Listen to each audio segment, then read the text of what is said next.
किसी ने पूछा है कि ब्रह्मचर्य क्या है और क्या यह जीवन में जरूरी है, और जो लोग ब्रह्मचर्य जीवन नहीं जीते क्या वह नरक में जाते हैं, और जो ब्रह्मचर्य जीवन जीते हैं क्या वह मोक्ष की ओर जाते हैं। ब्रह्मचर्य क्या है? हमारी मोटी सी बुद्धि में यह बात आती है कि ब्रह्मचर्य का मतलब होता है अकेले रहना, यानी शारीरिक संबंध ना बनाना, विवाह इत्यादि ना करना।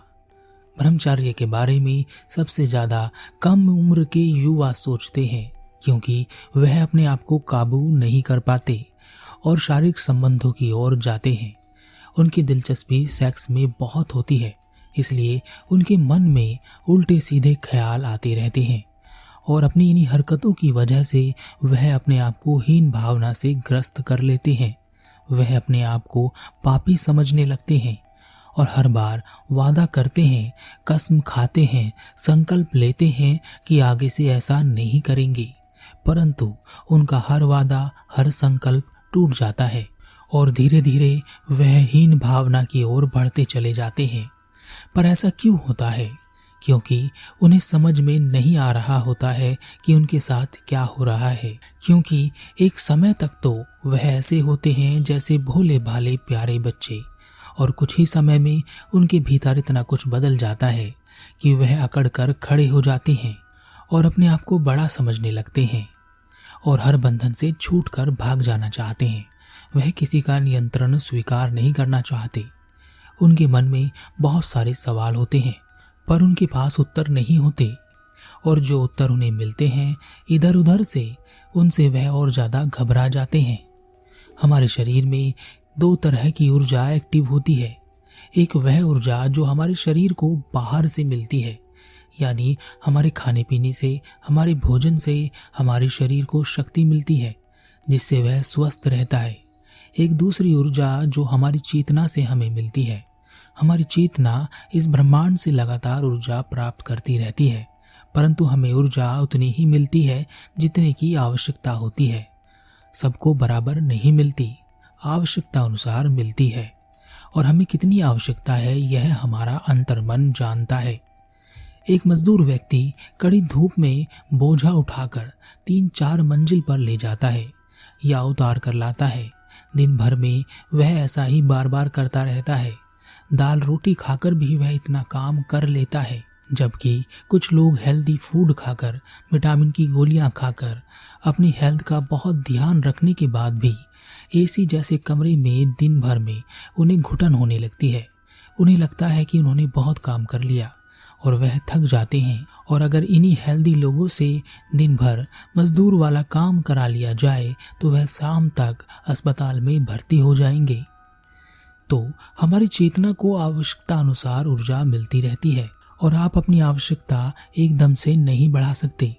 आपकी आवश्यकता आपके अंतर्मन में बैठ जानी चाहिए, और यह धीरे धीरे बैठती है और धीरे धीरे आपको अधिक ऊर्जा मिलती है।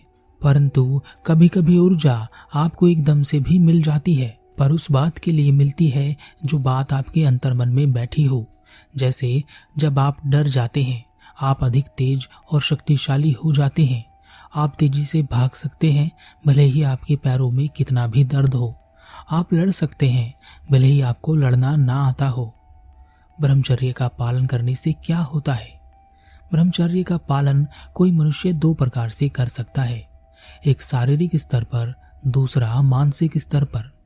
शारीरिक स्तर पर जिस ब्रह्मचर्य का पालन लोग करते हैं उसका कोई फायदा नहीं होता, क्योंकि शरीर से तो वह कुछ नहीं करते, परंतु उनका मन काम वासना में अटका रहता है, और एक ना एक दिन उनके द्वारा लिया गया शारीरिक ब्रह्मचर्य टूट ही जाता है, क्योंकि मनुष्य वही होता है जहां उसका मन होता है। इस प्रकार के मनुष्य को ब्रह्मांड से कोई अतिरिक्त ऊर्जा प्राप्त नहीं होती, बल्कि जो ऊर्जा उन्हें मिलती है उसको जबरदस्ती रोकने के कारण उनके भीतर ऊर्जा इकट्ठी होती रहती है, और इस ऊर्जा को नियंत्रित करने के लिए भी मन चाहिए, पर मन तो कहीं और लगा हुआ होता है। ऐसे में यह ऊर्जा बाहर निकलने की कोशिश करती है, और इसे 2 ही मार्ग समझ में आते हैं। पहला क्रोध, दूसरा काम वासना।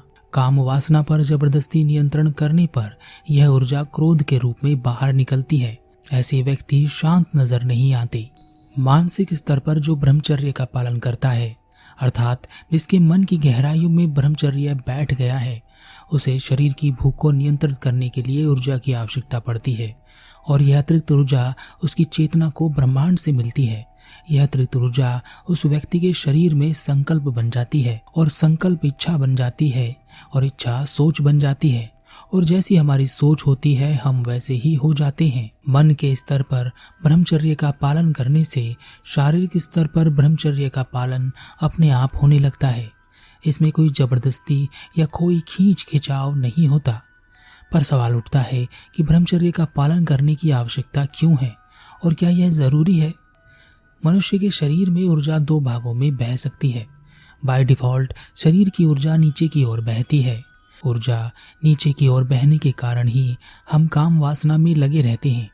नीचे की ओर हमें मिलते हैं कामना, वासना, इच्छाएं, लालच, स्वार्थ भरा प्रेम, अहंकार, डर, क्रोध, ईर्ष्या, अनिश्चितता, प्रश्नों के हजारों ढेर, पर उत्तर एक भी नहीं। प्रकृति ने ऐसा ही निश्चित किया है कि आप इसी प्रकार जिए। नीचे की ओर माया मिलती है और यह आपको उलझा कर रखती है, जहां पर हजारों सवाल लिए आप घूमते रहते हैं और उत्तर देने वाले हजारों मिलते हैं, पर उत्तर किसी से नहीं मिलता। परंतु प्रकृति ने जो हमें नीचे की ओर बहने पर यह सब चीजें दी हैं, यह व्यर्थ नहीं है। इन्हीं चीजों के कारण कोई मनुष्य ऊपर उठने के बारे में सोच पाता है या वह अपने आप को यानी अपनी ऊर्जा को ऊपर की ओर ले जाने की कोशिश करता है ताकि उसके प्रश्न खत्म हो सके। और जब वह ऊपर की ओर चलता है तो अंत में उसे पता चलता है समस्या उत्तर नहीं थी, समस्या प्रश्न था। प्रश्न का होना ही गलत था। मनुष्य के शरीर में ऊर्जा दो भागों में बहती है, नीचे की ओर और दूसरा ऊपर की ओर। बाय डिफॉल्ट ऊर्जा नीचे की ओर जाती है। नीचे के केंद्र से ही ऊर्जा ऊपर उठ सकती है, यानी उसे ऊपर उठने के लिए नीचे जाना ही होता है। और जब मनुष्य अपने प्रश्न के उत्तर खोजने के लिए खोज पर निकलता है, तब वह ध्यान करता है, संकल्प लेता है। ध्यान करने से, संकल्प लेने से उसका मन मजबूत स्थिति में आ जाता है। इसके कारण उसे अत्यधिक ऊर्जा की आवश्यकता होती है अपने मन को सही स्थिति में रोकने के लिए। यह ऊर्जा उसे ब्रह्मांड से मिल जाती है, परंतु धीरे धीरे, और मन एक जगह स्थिर हो जाता है। ऐसा व्यक्ति अगर ब्रह्मचर्य का पालन भी करता है तो उसके शरीर में ऊर्जा अत्यधिक मात्रा में बहने लगती है और वह उस संसार से दूर हो जाता है जो नीचे की ओर बहने पर मिलता है। यहीं से वह ऊपर की ओर उठने लगता है, परंतु ऊपर की ओर उठते समय उसे उसी रास्ते से गुजरना पड़ता है जिस रास्ते से वह नीचे आया था। उसे अपने डर, काम वासना, इच्छा, लालच, ईर्ष्या, स्वार्थ भरा प्रेम, नफरत, क्रोध, मोह, माया सबका सामना करना होता है।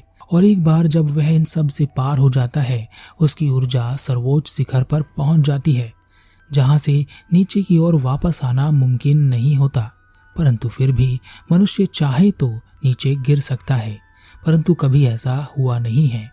यह उन्हीं के साथ होता है जो मार्ग में ही भटक जाते हैं और सर्वोच्च स्तर पर नहीं पहुंच पाते।